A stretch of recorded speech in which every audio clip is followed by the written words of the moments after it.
말씀은 예레미야 29장 10절부터 14절까지의 말씀입니다. 여호와께서 이와 같이 말씀하시니라. 바벨론에서 70년이 차면 내가 너희를 돌보고 나의 선한 말을 너희에게 성취하여 너희를 이곳으로 돌아오게 하리라. 여호와의 말씀이니라. 너희를 향한 나의 생각을 내가 아나니 평안이요 재앙이 아니니라. 너희에게 미래와 희망을 주는 것이니라. 너희가 내게 부르짖으며 내게 와서 기도하면 내가 너희들의 기도를 들을 것이요 너희가 온 마음으로 나를 구하며 나를 찾을 것이요 나를 만나리라. 이것은 여호와의 말씀이니라. 나는 너희들을 만날 것이며 너희를 포로된 중에서 다시 돌아오게 하되 내가 쫓아 보내었던 나라들과 모든 곳에서 모아 사로잡혀 떠났던 그곳으로 돌아오게 하리라. 이것은 여호와의 말씀이니라. 아멘. 사막에도 2년 만에 한 번씩은 비가 옵니다. 한 번 비가 오면 물폭탄 쏟아지듯이 오지만 오래 오는 경우는 없습니다. 1시간 정도 오면 물이 사막 바닥 어딘가로 쑥 빠져나가 버리고 맙니다. 하지만 약간의 수분을 머금고 있는 모래밭에서 신기하고 놀라운 일이 벌어집니다. 그것은 사막의 꽃입니다. 여기저기서 딱딱한 옥수수 씨알이 팝콘으로 튀겨지듯 갖가지 꽃들이 지표면을 뚫고 허공중으로 터져 나옵니다. 노란 사막 해바라기, 하얀 앵초, 푸른색 주빈, 분홍빛 민들레. 그러나 정상적인 꽃들은 아닙니다. 잎사귀도 없고 변변찮은 줄기도 없습니다. 그냥 꽃만 덜렁 핍니다. 그것도 직경 1mm도 안 되는 초소형 꽃입니다. 하지만 현미경 렌즈로 확대해서 보면 갖출 것은 다 갖춘 완벽한 꽃입니다. 살분홍색의 5장 꽃잎, 노란색 수술, 초록색 꽃받침, 영락없는 별꽃입니다. 정상대로라면 지름 5cm가 넘어야 함에도 불구하고 왜 똑같은 종의 꽃이 그보다 50배나 줄어든 1mm짜리 모습으로 핀 것일까요? 사막에서 짧은 시간에 최소한의 수분으로 발화하고 꽃을 피우고 씨를 맺어 대를 잇기 위해서입니다. 한마디로 사막의 환타지입니다. 자연의 경이로움이며 생명의 힘입니다. 오늘날 우리는 사막과 같은 생활을 하고 있습니다. 생명이 살기에 가장 고된 땅이 사막인데 코로나19로 인해 우리는 이런 세상에서 살고 있습니다. 하지만 희망을 갖는 성도들이 되기 바랍니다. 하나님께서 내 영혼에 기름진 담비를 부어주시면 사막에서 꽃이 핀 것처럼 우리 인생도 꽃이 필 것이고 사막의 꽃들이 환타지를 만들어낸 것처럼 우리의 인생도 사막의 꽃 같은 환타지가 펼쳐질 것입니다. 나태주의 시 중에 이런 시가 있습니다. 자세히 보아야 예쁘다. 오래 보아야 사랑스럽다. 너도 그렇다.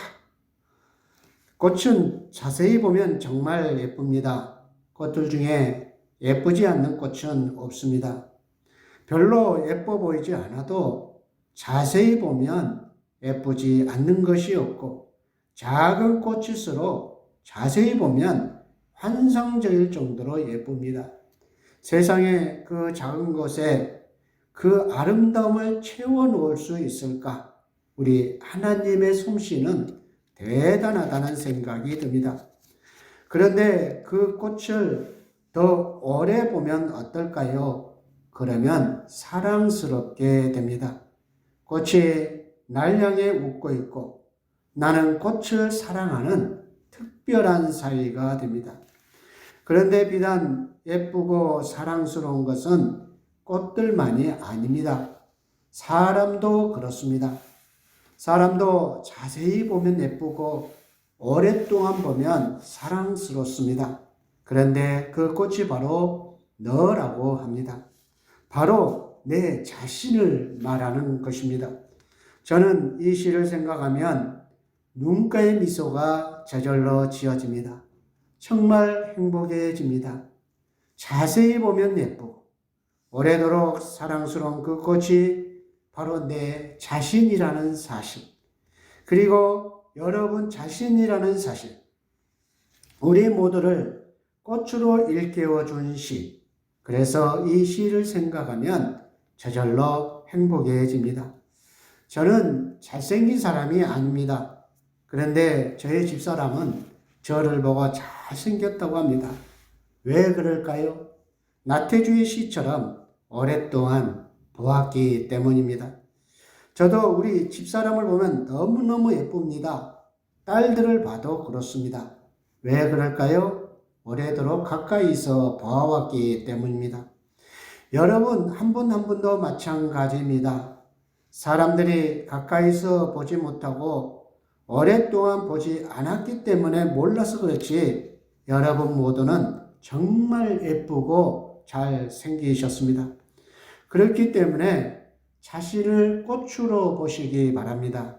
세상에 둘도 없는 가장 아름다운 꽃이 내 자신이라고 믿으시기 바랍니다. 꽃이라고 믿는 순간 희망의 꽃이 피기 시작하는 것입니다. 내 자신이 희망의 꽃이 되어서 우리가 살아가는 이 삶을 아름답게 만드는 것입니다. 우리 교회도 꽃밭입니다. 아름다운 꽃들이 모여 있기 때문에 아름다운 꽃밭이 바로 우리 교회입니다. 우리가 꽃밭이 되어서 우리의 삶을 살아갈 것을 생각하니 마음이 풍성해집니다. 정말 행복한 미소가 지어집니다. 꽃들이 산들산들 향기를 내는 것처럼 우리가 살아가는 삶을 가지고 자신의 꽃향기를 마음껏 발산하면서 사는 성도들이 되시기를 바랍니다. 이것이 하나님의 생각입니다. 오늘 본문에서 하나님이 뭐라고 말씀했습니까? 하나님의 생각은 평안이요 재앙이 아니라고 했습니다. 하나님의 생각은 우리에게 미래와 희망을 주고자 하는 것이라고 했습니다. 이스라엘 백성들이 70년간 바벨론 포로 생활을 하게 됩니다. 마치 코로나 위기와 같은 상황이 이스라엘 백성들에게 주어진 것입니다. 나라와 고향을 잃고 이국 땅에서 70년 생활을 한다는 것은 정말 힘들고 고되지 않을 수 없습니다. 그렇다면 하나님이 우리를 버리신 것인가? 하나님이 우리에게 재앙을 내리신 것인가? 생각될 수 있습니다. 코로나19도 마찬가지입니다. 이제 전 세계 누적 확진자가 수억 명이 되고 누적 사망자가 수백만 명이 되는 상황에서 하나님이 우리에게 재앙을 주신 것이 아닌가 생각될 수 있습니다. 물론 코로나19는 재앙입니다. 하지만 오늘 본문 말씀을 통해서 보았을 때에 하나님의 생각은 재앙이 아니라 평안이요 미래와 희망을 주기 위한 것이라는 것입니다. 그렇게 하기 위해서 하나님은 부르짖으라고 합니다. 내게 와서 기도하라 합니다. 그러면 내가 너희들의 기도를 들을 것이라고 합니다. 마음으로 나를 구하면 나를 찾을 것이요 나를 만날 것이라 합니다. 하나님이 여러분 한 분 한 분을 생각하는 것도 이와 같습니다. 여러분을 꽃으로 봅니다. 여러분을 가장 사랑스러운 생명체로 봅니다. 하나님이 여러분에게 주시고자 하는 것은 바로 생명이요, 평안이요, 미래요, 희망입니다. 그래서 코로나19 상황 속에서도 하나님은 우리가 재앙으로 사는 것이 아니라 희망의 꽃으로 살기 원하신다는 것입니다. 희망의 꽃이니 세상에 희망이 되는 사람이 되고 재앙과 절망으로 사는 것이 아니라 희망의 발전소로 살라는 것입니다. 나뭇잎 하나하나는 무엇입니까? 어떤 이는 씨를 생각할 것이고 어떤 이는 귀찮은 존재로 생각할 것입니다. 하지만 나뭇잎 하나하나는 대단한 공장입니다. 이 공장에서 공기 중에 있는 탄소를 산소로 바꾸는 일을 합니다. 그래서 나뭇잎 하나하나는 몇 그램 나가지 않지만 대단한 공장인 것입니다. 우리 안에도 이런 공장이 있습니다. 그 공장은 바로 희망을 만들어내는 공장입니다. 하나님은 우리를 희망의 공장으로 만드셨습니다.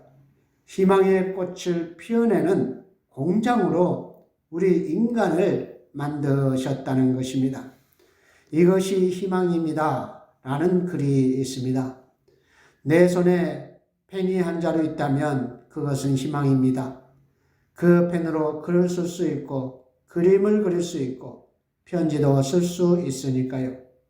내 입에 따뜻한 말 한마디 담겨 있다면 그것은 희망입니다. 그 말로 남을 위로할 수 있고 격려할 수 있고 기쁘게 할 수 있으니까요. 내 발에 신발 한 켤레가 신겨져 있다면 그것은 희망입니다. 그 발로 집으로 갈 수 있고 일터로 갈 수 있고 여행도 떠날 수 있으니까요.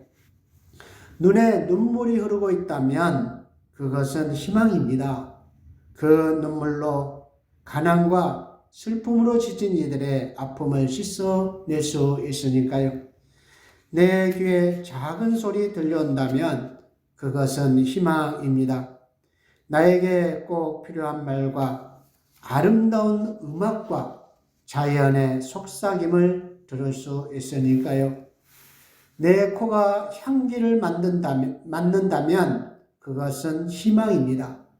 은은한 꽃향기와 군침 도는 음식 냄새와 사랑하는 이의 채취를 느낄 수 있으니까요. 내 곁에 좋은 친구 한 사람 있다면 그것은 희망입니다.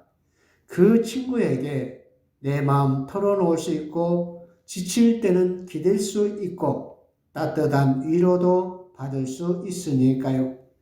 내 가슴에 사랑 하나 있다면 그것은 희망입니다. 마음 가득 사랑이 있다면 기쁨과 행복한 세상일 테니까요. 말씀을 결론 맺겠습니다. 하나님은 우리를 희망의 공장으로 만드셨습니다. 재앙이 아니라 미래와 희망을 주시기 원하시는 하나님은 우리 믿음의 사람들이 희망의 공장이 되고 희망의 꽃이 되길 원합니다. 그래서 우리 몸의 모든 요소를 가지고 세상에 희망을 만들어내는 공장이 되시고 희망의 꽃을 피워가는 아름다운 성도들이 되시길